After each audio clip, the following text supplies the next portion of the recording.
How to see who added you on Snapchat. First thing to check is to make sure that your Snapchat is up to date. After checking this on the App Store, go to Snapchat right away. Now, there are two ways on how to see users who added you on Snapchat.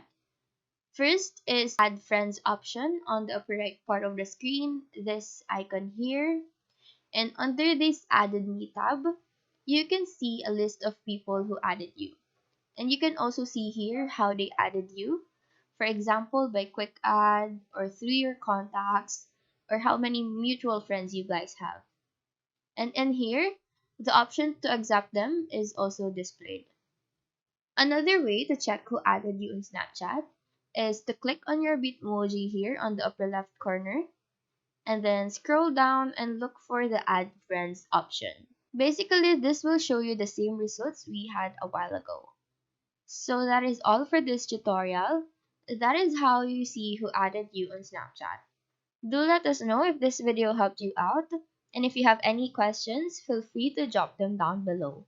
Thank you for watching and have a great day.